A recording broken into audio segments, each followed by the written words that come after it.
was off, but the main power switch was also off. So, all right, that should be better now. So I know that I'm nearly impossible to hear without a microphone anyway. All right. So, all right, Zechariah chapter 10. So at least now we'll have it on recording.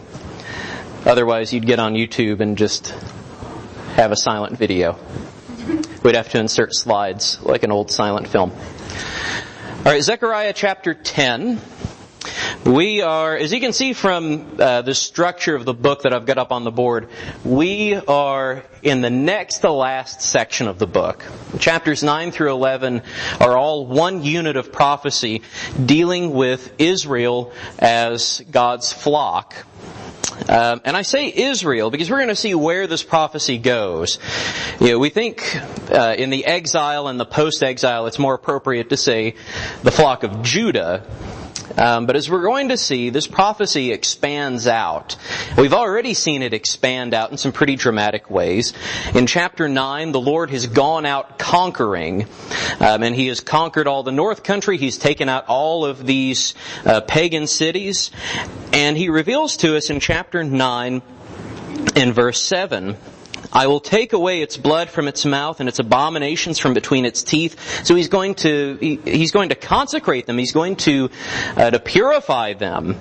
It too shall be a remnant for our God. It shall be like a clan in Judah, and Ekron shall be like the Jebusites. So the land of the Philistines shall become part of the remnant. Or God's declaring that He's bringing in the Gentiles, and they're going to become part of the remnant of Judah. But He's going to expand that out in some other ways here in chapter 10. So let's start in verse 1. Ask rain from the Lord in the season of the spring rain, from the Lord who makes the storm clouds, and He will give them showers of rain to everyone, the vegetation in the field. All right, and we noted on Sunday that this is picking up from the end of the last chapter. Zechariah uses this metaphor that the Lord becomes a storm cloud over the host of Judah. And He sends out, chapter 9, verse 14, the Lord will appear over them and His arrow will go forth like lightning. All right, so He's hurling lightning at Judah's foes. This is the completion of His conquest. And the text here in chapter 10 picks up on that metaphor, like we noted, and softens it. So now, after He has thrown lightning at Judah's foes, now He is providing rain for Judah, and He's providing a harvest for Judah. And this commandment that this section of the prophecy begins with, ask rain from the Lord, this is a commandment of trust. It's not really up to Judah whether or not the Lord is going to provide His rains. It's something that the Lord is going to do, and He's asking them, make this request in faith. And that leads us into this next prophetic section. All right, this is chapter 10, verse 1. It's kind of a pivot in between chapter 9 and the rest of chapter 10. Verse 2. For the household gods utter nonsense, and the diviners see lies. They tell false dreams and give empty consolation. Therefore the people wander like sheep. They are afflicted for lack of a shepherd. All right, and this is picking up a new metaphor. We're going to go ahead and read some more. But the new metaphor here is the people wandering like a sheep without a shepherd.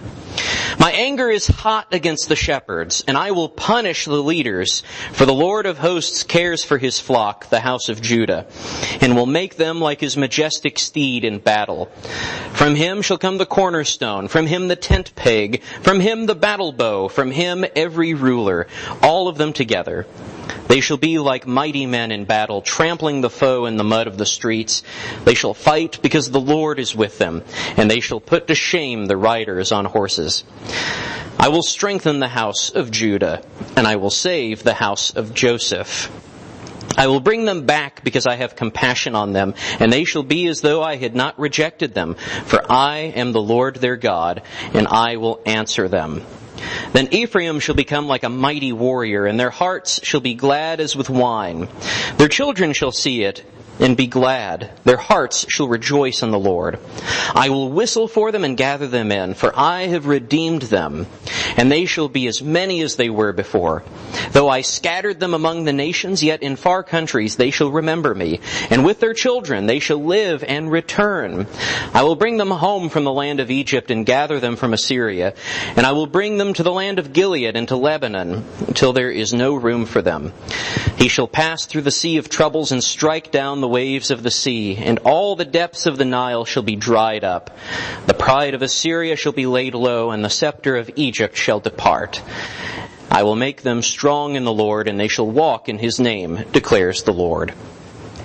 Open your doors, O Lebanon, that the fire may devour your cedars. Wail, O Cypress, for the cedar has fallen, for the glorious trees are ruined. Wail, oaks of Bashan, for the thick forest has been felled. The sound of the wail of the shepherds, for their glory is ruined. The sound of the roar of the lions, for the thicket of the Jordan is ruined. All right, this shepherd metaphor and this sheep metaphor is going to continue on through the rest of chapter 11. But this section from about chapter 10 and verse 3 through 11 and verse 3 all goes together. And at least in the ESV, it's presented in verse. This is all in Hebrew poetry. All right, so let's go over what the Lord is getting at with all of this. Because Zechariah tucks several things into this sheep metaphor. As you can see, he doesn't focus on sheep and shepherd all the way through. But it's all couched in those terms. You'll see those terms coming up again and again. All right. So as we noted at the beginning, he says, ask rain from the Lord, and in contrast to that, in verse 2, he gives us, for the household gods utter nonsense. In other words, you can ask blessings from the Lord, and the Lord is going to provide those blessings, because you're not going to get those blessings from your household gods. The word that's used here, that's translated household gods in the ESV, and he's usually translated something along those lines, or like idols in the other translations. This word teraphim probably refers to ancestor statuettes, icons of ancestors. Because ancestor worship was common in the ancient Near East, and this word that gets used here gets used in some other contexts referring to those sorts of ancestor statues. Basically, they would have, a little statuette set up to, somebody important from their family. And it was kind of a mixed bag in Israel. Sometimes you would have them around just as reminders, like we might have a painting or a photo of a loved one. But at some points in Israel's history, this devolved into actually worshiping ancestors and engaging in what we call necromancy. You see it prohibited in the law of Moses in several places, and you see it practiced in Israel in several places. Like, for instance, whenever Saul goes and visits the witch at Endor, well, what does she do? She's not like Harry Potter or something. Do y'all remember what the witch at Endor does for Saul? Well, she was scared, yes, but what she was doing was technically part of her trade, which she was a necromancer. Her job was to consult with the dead, because in the ancient Near East, the thinking was that you could actually talk with your dead ancestors, and they would provide you wisdom or secret knowledge or guidance.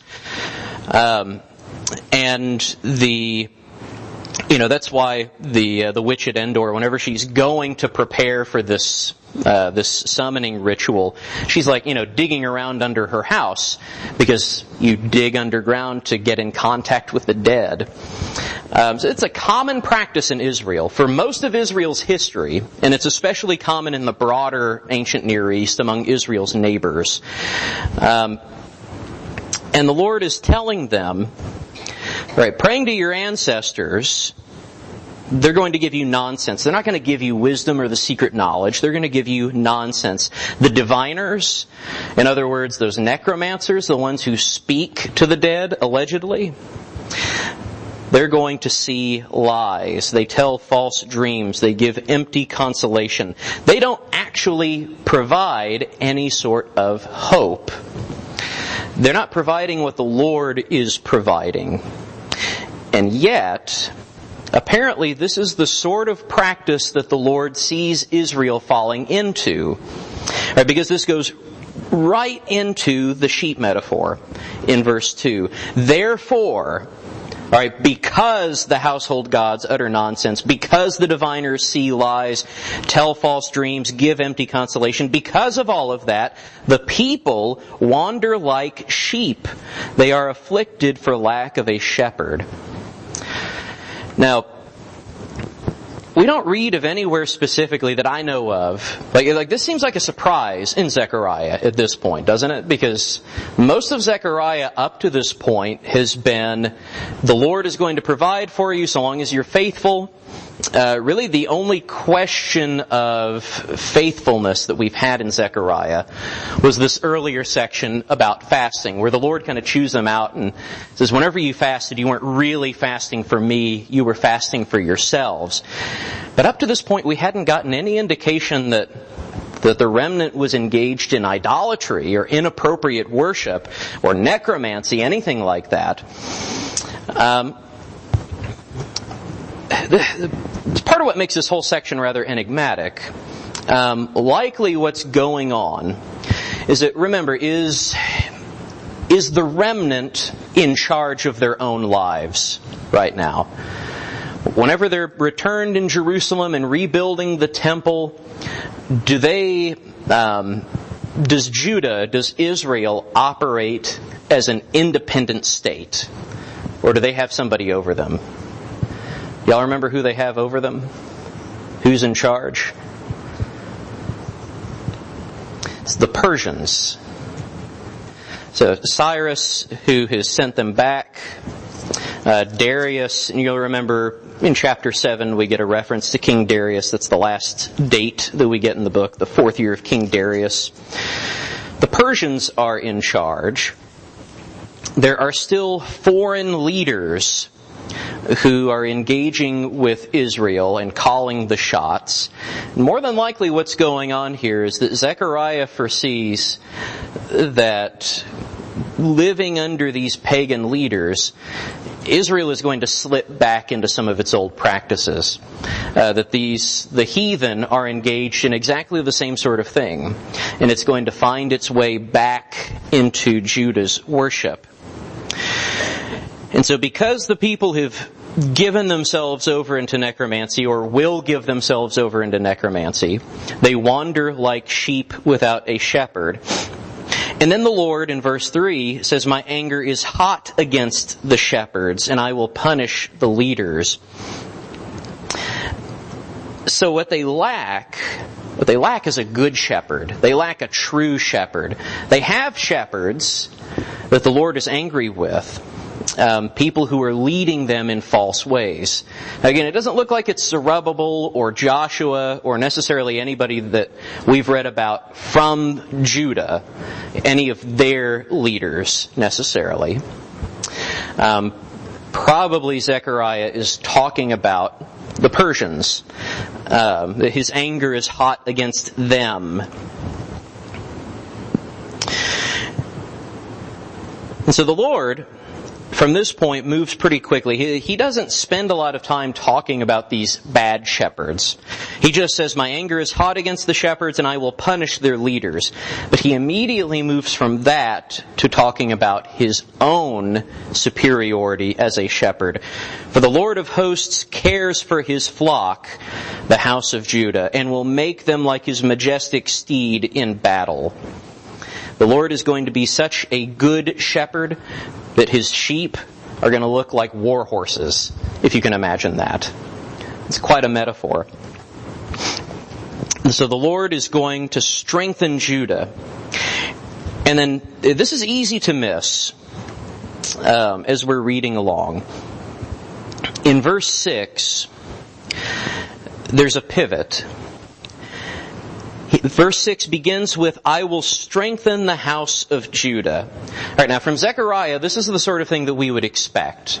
Right, Judah is the remnant. They're the people who went off into Babylonian exile. They're the people that have returned to Jerusalem from the exile. Then the Lord says, and I will save the house of Joseph.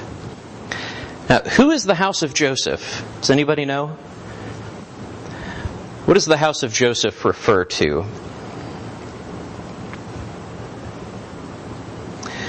So think back in the history of the patriarchs. What share in Israel does Joseph have? Is Joseph given his own tribe? Is there a tribe of Joseph? Right. Well, who gets Joseph's allotment then?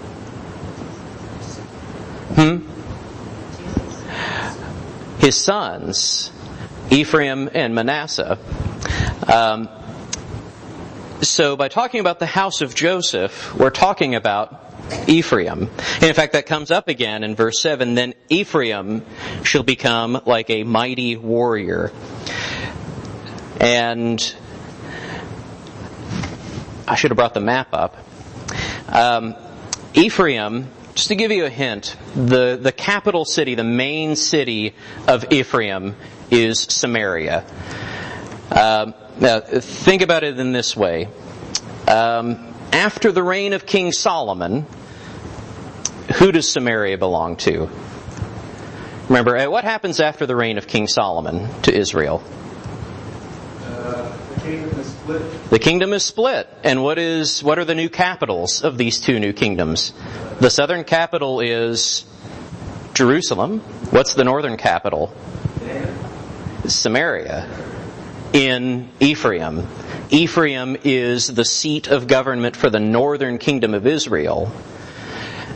It's easy to miss because, we kind of think of them all as belonging together. Like, we don't have a divided kingdom mentality. We think Israel is Israel.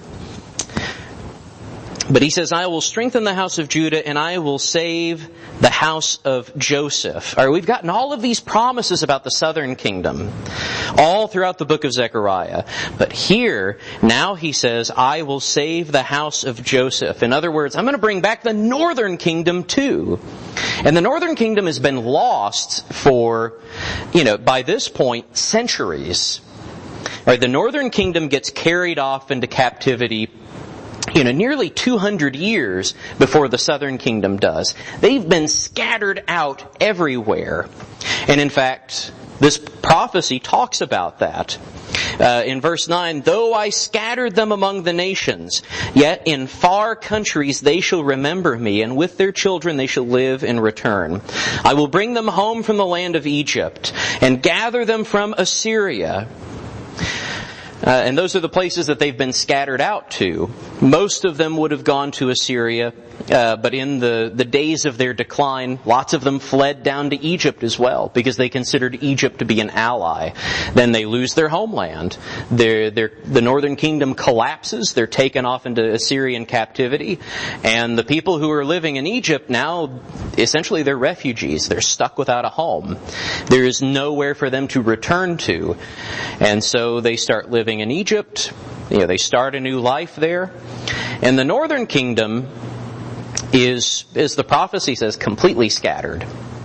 We don't have any sort of big return event.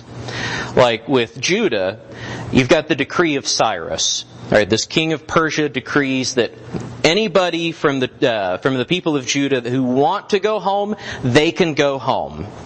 All right, there is no similar decree for the northern kingdom on the Assyrian side. And yet here the Lord is promising, I'm going to bring them all back together too.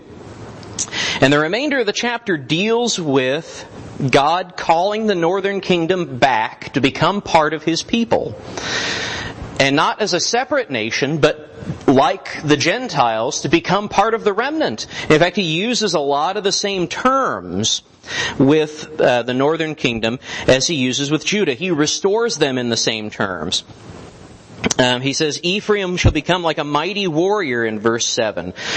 Just as we have read already, just to go back a little earlier, verse 4, from him shall come the cornerstone, from him the tent peg, from him the battle bow, from him every ruler. That is from Judah, the battle bow, every ruler. They shall be like mighty men in battle, trampling the foe in the mud of the streets. Judah is going to be strengthened as mighty warriors. Well, so is Ephraim. So is the house of Joseph. He says, their hearts shall be glad as with wine. Go back up to chapter 9 and verse 17 and talking about the promises to Judah. For how great is his goodness and how great is his beauty. Grain shall make the young men flourish and new wine the young women. Or to go back even earlier, verse 15, the Lord of hosts will protect them, and they shall devour and tread down the sling stones, and they shall drink and roar as if drunk with wine, and be full like a bowl, drenched like the corners of the altar. All right, and so we've got a parallel for that language in talking about the northern kingdom. Their hearts shall be glad as with wine. Their children shall see it and be glad. All right, we've had similar language earlier talking about Judah and how they're going to have children playing in the streets. It says that, let's see. Here we go, verse 10. Chapter 10, verse 10. I will bring them home from the land of Egypt and gather them from Assyria. I will bring them to the land of Gilead and to Lebanon till there is no room for them. All right, so they're going to be so numerous. In fact, in an earlier verse he says, they shall be as many as they were before. They're going to be so numerous that there's going to be no more room for them. In fact, there's going to be so many of them that they're going to be taking up territory that didn't even belong to Israel before the exile. They're going to be invading Lebanon and taking over Lebanon for their living place. You might remember that we've heard similar promises made about the southern kingdom, the house of Judah, all the way back in chapter 2. Remember the vision of the measuring line? And the young man in the vision is told to stop measuring Jerusalem because Jerusalem shall be a city without walls. Why is Jerusalem going to be a city without walls? Because they're not going to be able to hold all the people in. If you build walls, there's not going to be enough room for all the people that the Lord is going to bring in. And so he promises to be a wall of fire around them. All right, well, a similar promise is made to the northern kingdom now. And we've noted how with the southern kingdom, how their return from exile is all expressed in terms of the Exodus and the conquest of the promised land. Well, look in verse 11. In talking about the northern kingdom, he shall pass through the sea of troubles and strike down the waves of the sea, and all the depths of the Nile shall be dried up. The pride of Assyria shall be laid low, and the scepter of Egypt shall depart. You've got this exodus and conquest language used about the northern kingdom.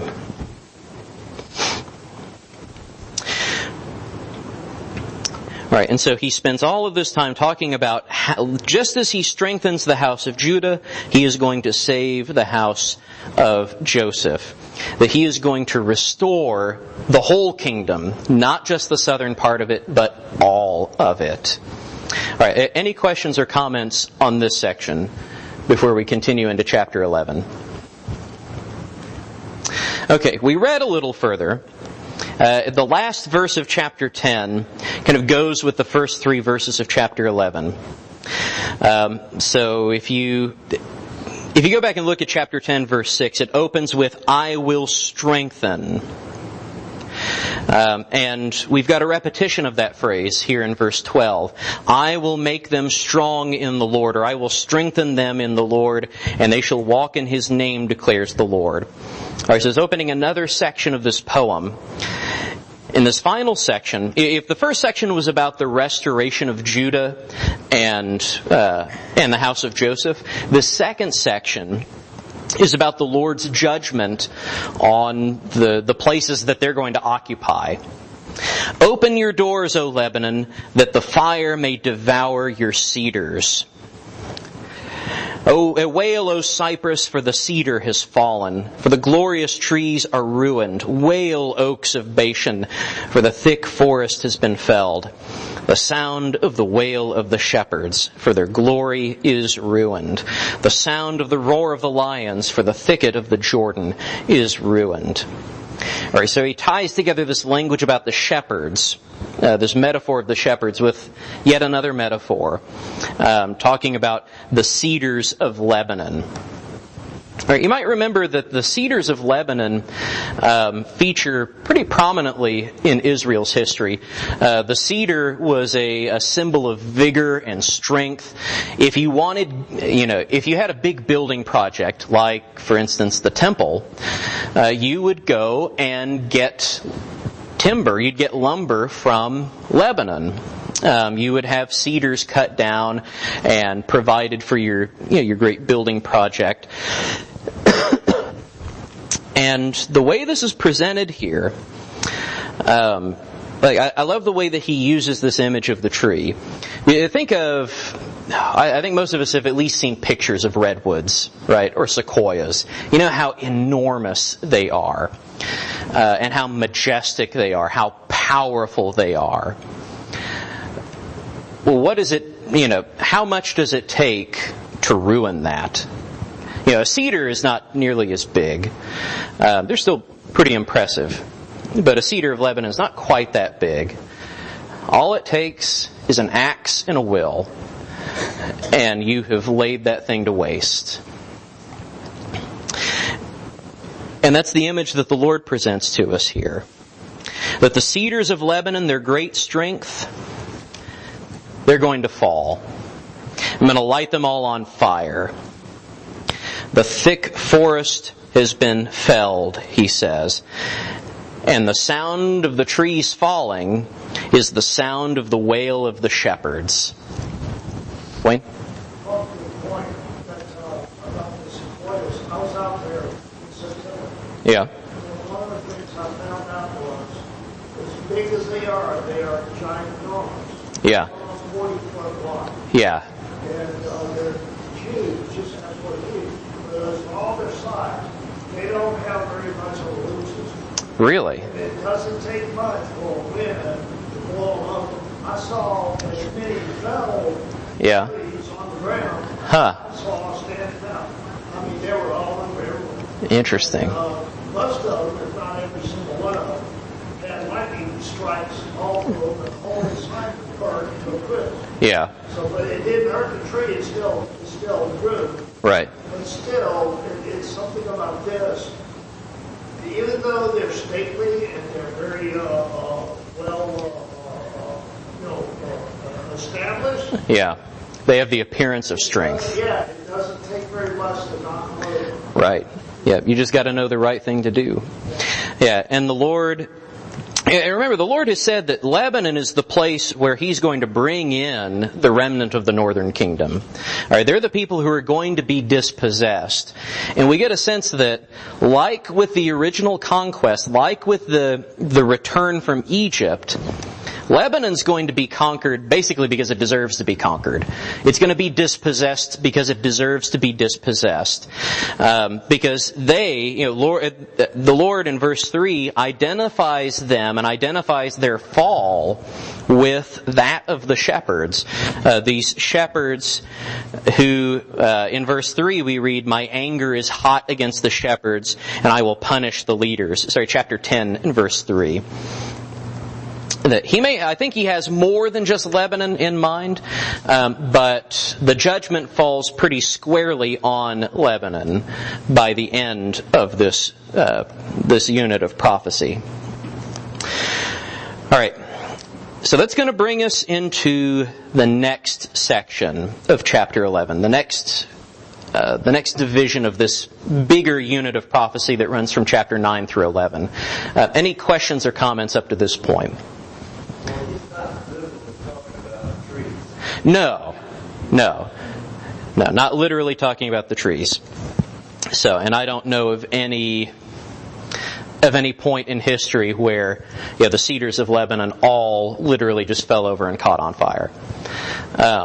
It's a metaphorical point that their strength is going to be taken from them. They're going to be knocked down. All right, any other questions or comments? Wayne? Could this possibly, and I tend to do this with all the Old Testament scripture, is draw a parallel between the Old Testament and the New Testament.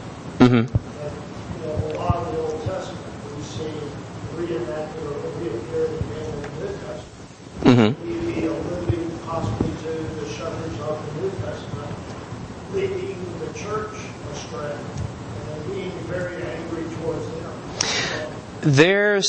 I think that we can draw that lesson from it. There's going to be a closer parallel once we read the next section of chapter 11, starting in verse 4 and through the rest of the chapter. We're going to see some really clear connections between what's going on in this prophecy and what was happening in the days of Jesus. So not necessarily in the era of the church, not quite yet, but in talking about what the Sadducees and the Pharisees had done to Israel, leading into Jesus' day. But yes, there is a connection to be made there. And I think that we can more broadly allegorize the lesson here to talk about, as Jesus does and as other prophets do in other places, the need for faithful covenant leadership in the church, that otherwise you just have people drifting astray. I'm thinking that we can take warning from these scriptures. See what God did to those people. They were written for our learning today. Yeah. So, we can take a warning from them. We better watch out now. Yes. Yeah. And if we take it in that direction, the warning is just going to get even more sharp in the coming verses. So let's go ahead and jump into chapter 11, verse 4. Thus said the Lord my God, become shepherd of the flock doomed to slaughter. Those who buy them slaughter them and go unpunished. And those who sell them say, blessed be the Lord, I have become rich. And their own shepherds have no pity on them. For I will no longer have pity on the inhabitants of this land, declares the Lord. Behold, I will cause each of them to fall into the hand of his neighbor, and each into the hand of his king, and they shall crush the land, and I will deliver none from their hand. So I became a shepherd of the flock, doomed to be slaughtered by the sheep traders. And I took 2 staves. One I named Favor, the other I named Union. And I tended the sheep. In 1 month I destroyed the 3 shepherds. But I became impatient with them, and they also detested me. So I said, I will not be your shepherd. What is to die, let it die. What is to be destroyed, let it be destroyed. And let those who are left devour the flesh of one another. And I took my staff Favor, and I broke it, annulling the covenant that I had made with all the peoples. So it was annulled on that day, and the sheep traders who were watching me knew that it was the word of the Lord. Then I said to them, if it seems good to you, give me my wages, but if not, keep them. And they were weighed out as my wages, 30 pieces of silver. Then the Lord said to me, throw it to the potter, the lordly price at which I was priced by them. So I took the 30 pieces of silver and threw them into the house of the Lord to the potter. Then I broke my second staff, Union, annulling the brotherhood between Judah and Israel. Then the Lord said to me, take once more the equipment of a foolish shepherd. For behold, I am raising up in the land a shepherd who does not care for those being destroyed, or seek the young, or heal the maimed, or nourish the healthy, but devours the flesh of the fat ones, tearing off even their hooves. Woe to my worthless shepherd who deserts the flock.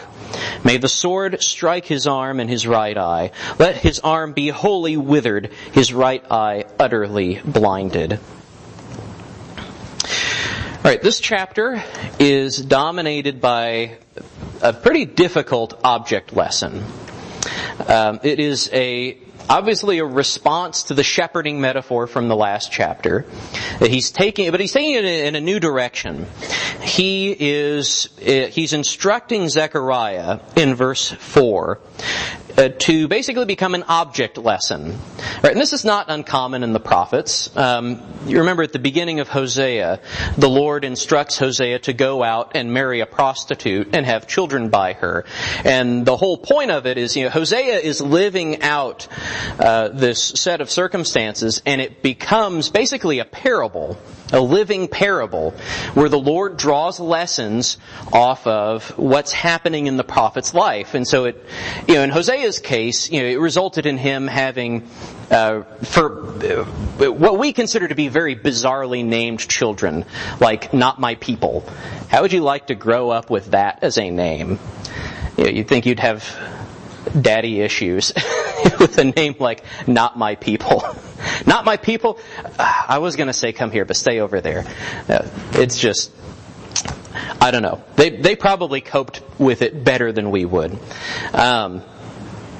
But Hosea, has to live through that. Ezekiel lives through a whole chain of these object lessons, these living parables, where he has to do all sorts of bizarre stuff.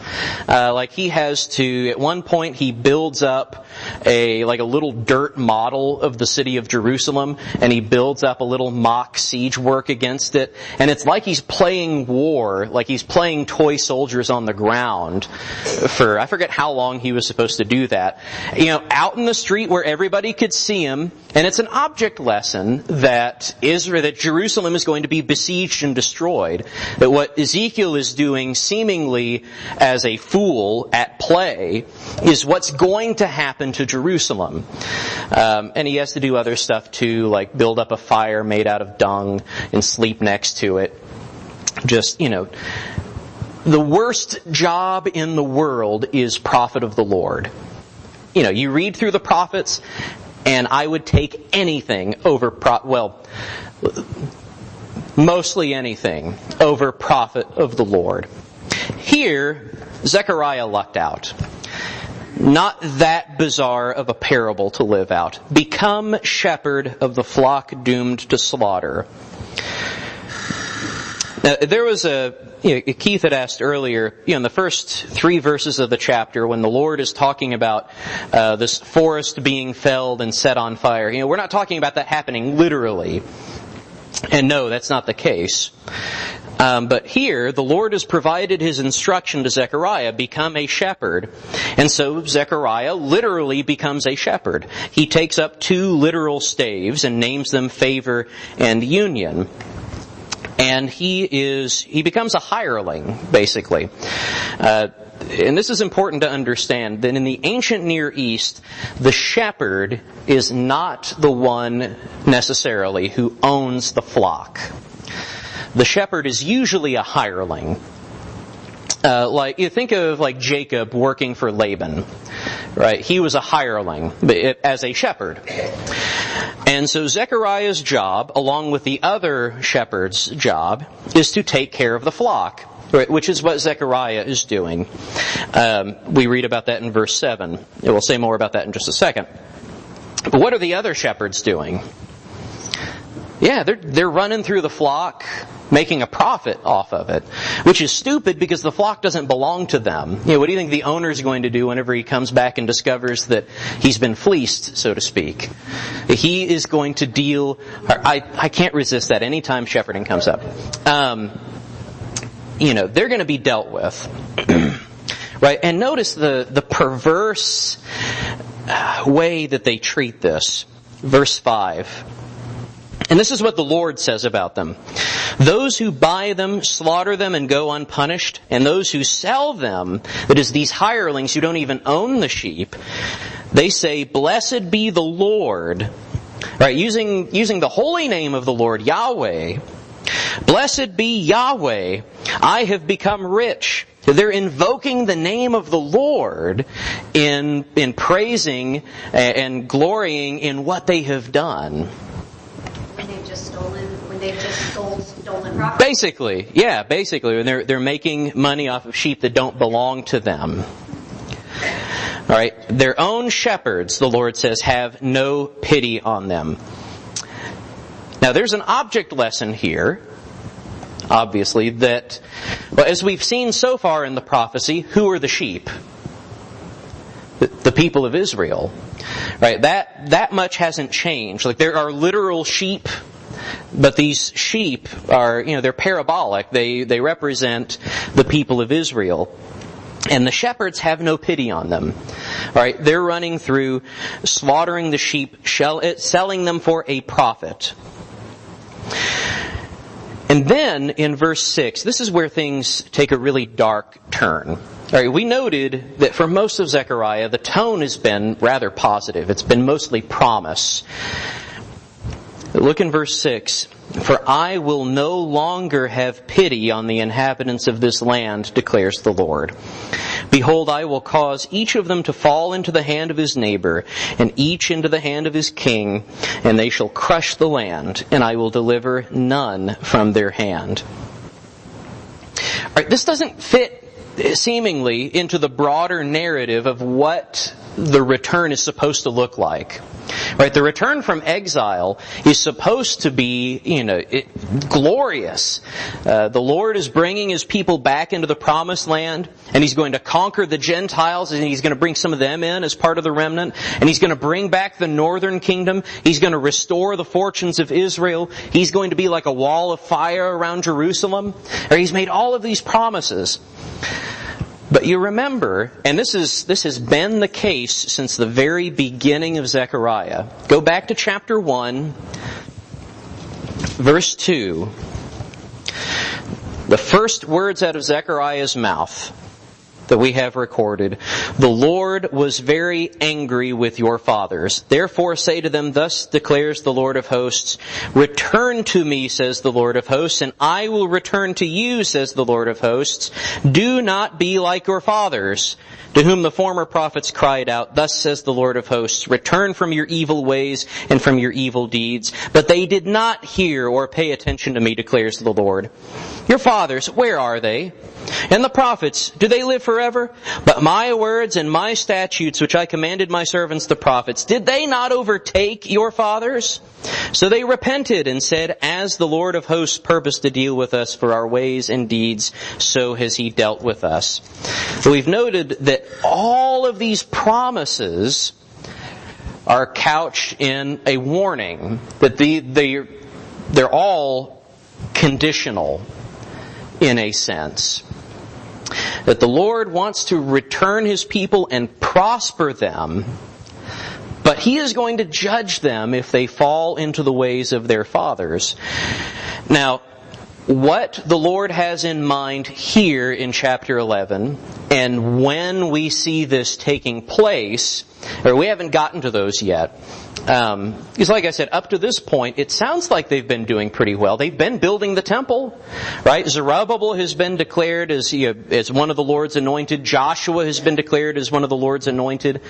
It looks like things are supposed to be in good shape. So what has happened to the remnant to get us to this point in chapter 11? We're going to have to save those for this coming Sunday, and we will wrap up this bit of the prophecy and, Lord willing, get into the final section of Zechariah dealing with the day of the Lord. All right, thank you so much for your comments and your attention this evening.